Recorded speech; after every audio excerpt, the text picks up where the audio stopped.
Bueno, ya estamos entonces para presentar y será la última columna de este año 2023. La hemos tenido durante todo este año y para nosotros justamente en este cierre de ciclo con Liliana Franco, vaya sí atinado este momento en donde hubo anuncios económicos, donde será el comienzo de una nueva etapa y por eso queremos saludarte, querida Liliana Franco. ¿Cómo estás? Buenas noches.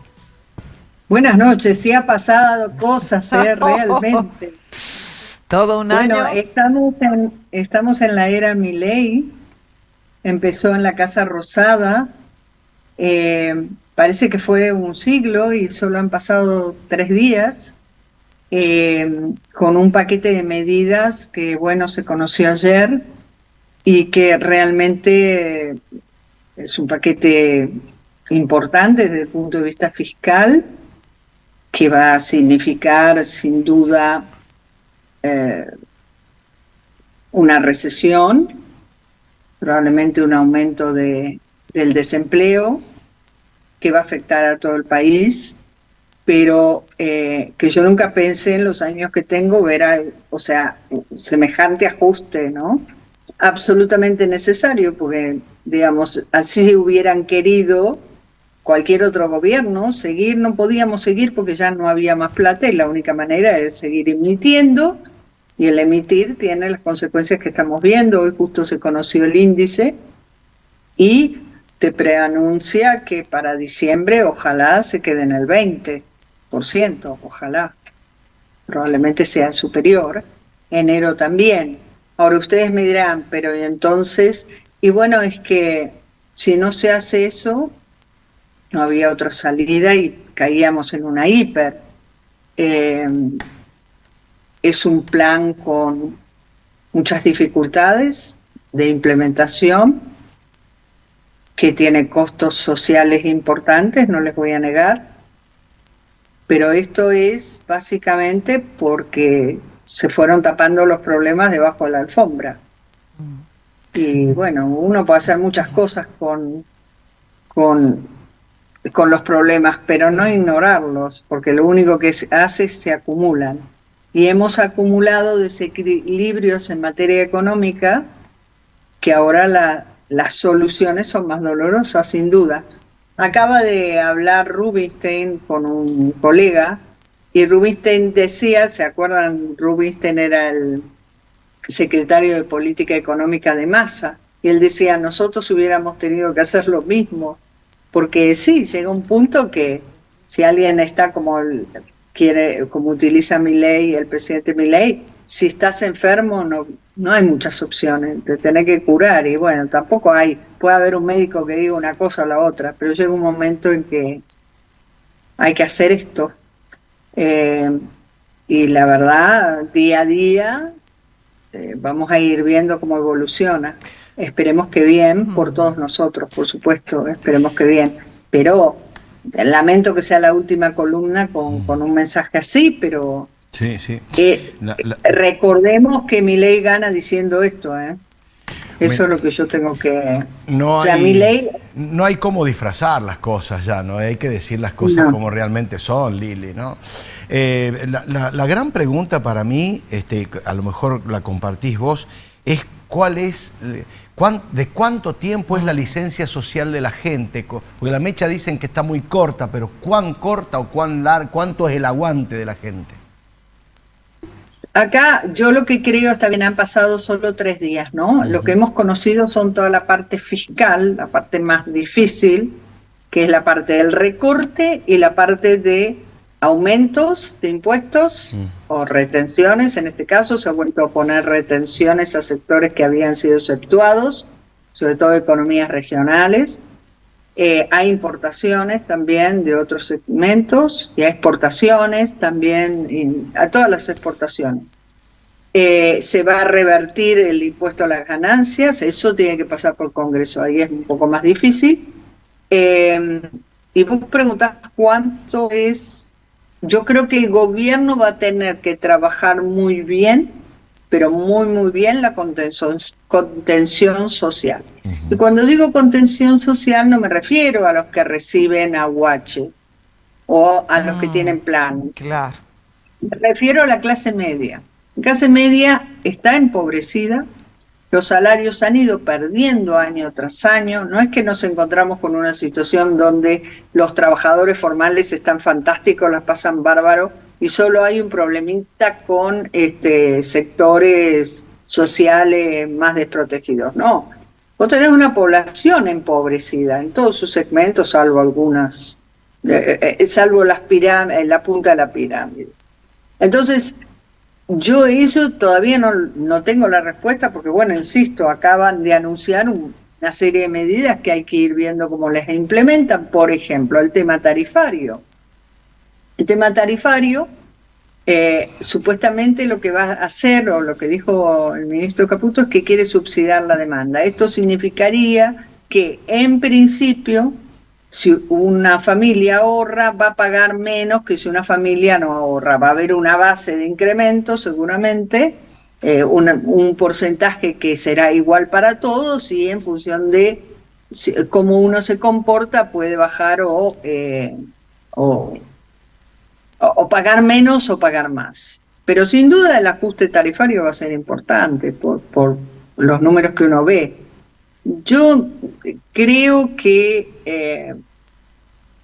la clave va a ser, a mi juicio, lo que le falta a estas medidas que se anunciaron, hubiera sido, como son tradicionales en estos programas, haber convocado a los sectores sindicales, haber convocado a las grandes empresas, para hacer un pacto, un acuerdo real, de 3 meses al menos.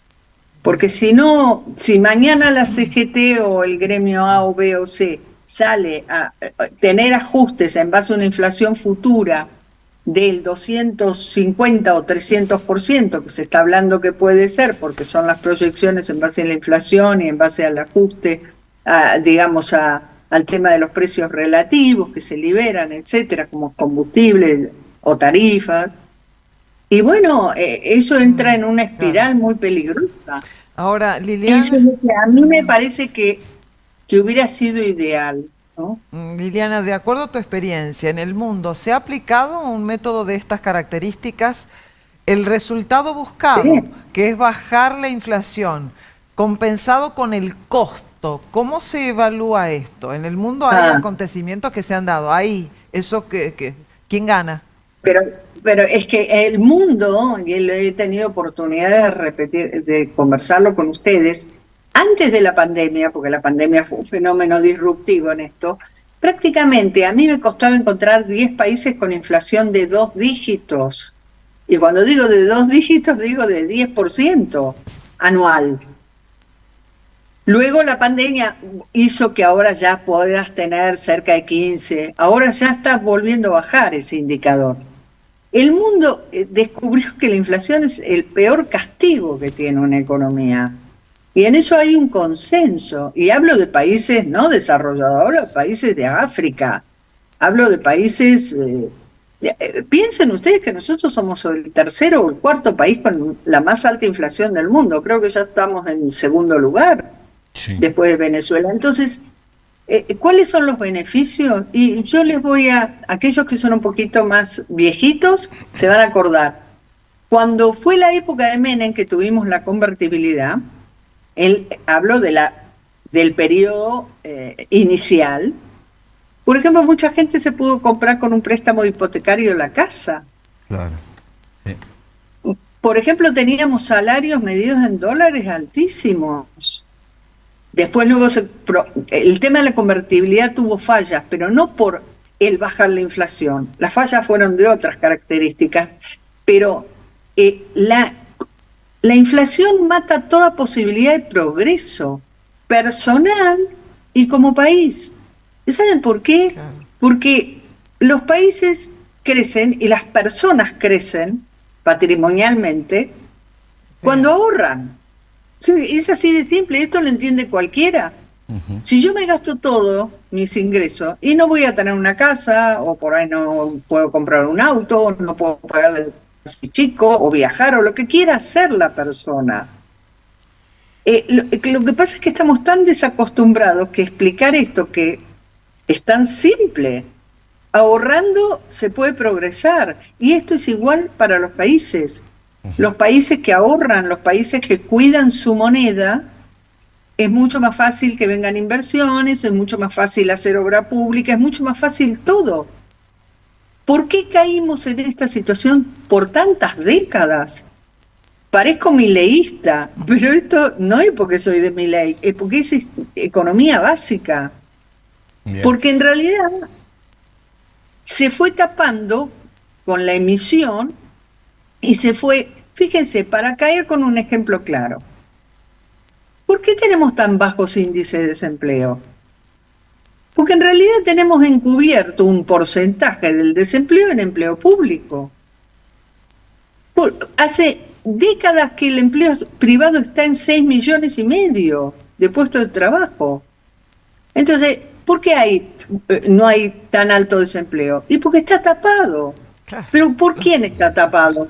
Por las empresas, por todos nosotros. Claro. Estaba viendo, todos los que trabajamos en el sector privado lo pagamos. Estaba viendo un tuit tuyo, Liliana, que decís, hoy en Casa Rosada vinieron unos 700 empleados, entre comillas, que hacían 3 años que no venían.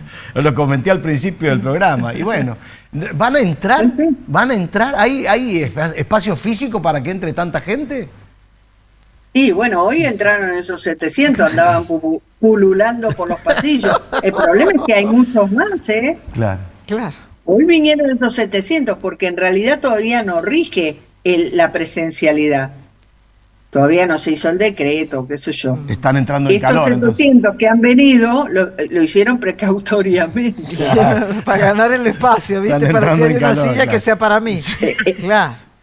Esto también lo vi en economía, lo que pasa es que en la Rosada pude obtener el número. Claro. Pero en economía también empezó a aparecer un montón de gente que no estaba nunca. Qué Dios bárbaro. santo, Dios. Pero ¿se dan cuenta? Eso Sí, es tapar. sí, Eso es tapar.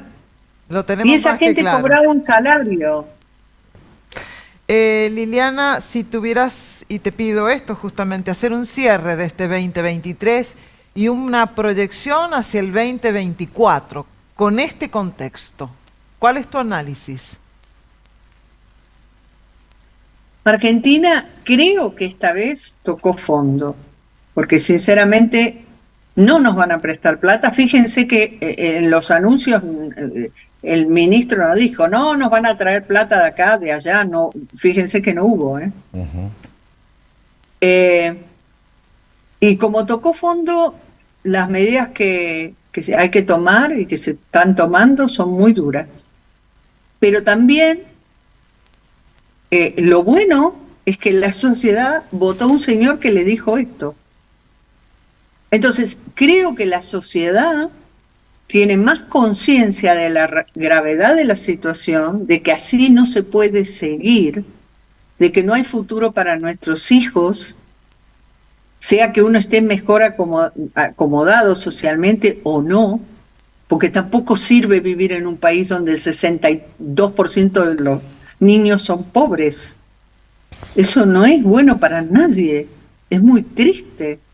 Entonces, creo que la sociedad en su conjunto, al votar a Milei, le dio un gran mensaje a la política tradicional que hace mínimo 30 años que no entendió que tenía que servir al pueblo que lo votó y no servirse del pueblo que lo votó. Entonces, esto me da esperanza, porque ya no, yo creo que, me preguntaron ustedes la capacidad de aguante de la sociedad. Yo creo que el umbral de tolerancia de la sociedad a seguir viendo este nivel de injusticia es muy bajo. Yo no creo que la CGT, hoy salió furiosa, era la bella durmiente, vieron que por 4 años estaban durmiendo la CGT, bueno, hoy se despertaron, pero sin embargo no anunciaron un paro, porque saben que no hay mucho plafón, saben que no hay mucho plafón para cortar calles, para hacer paros, para boicotear a un gobierno, insisto, que hace 3 días que empezó. Está bien. Es cierto, permítame cerrar con sí, esto. por favor. También sí. es cierto sí. que el gobierno va a tener que trabajar con la precisión de un cirujano, Mucho tacto. para contener a sectores. O sea, para mí este desbande de precios, yo creo que yo hubiera convocado a las grandes empresas, señores, pongamos todos un poquito el hombro. Yo lo hubiera hecho. Bien. Querida Liliana, mucha salud para todo lo que viene. Gracias por eso sí. Sí, no, gracias a ustedes. Al contrario, siempre y felices fiestas a todos los sanjuaninos. Un abrazo enorme.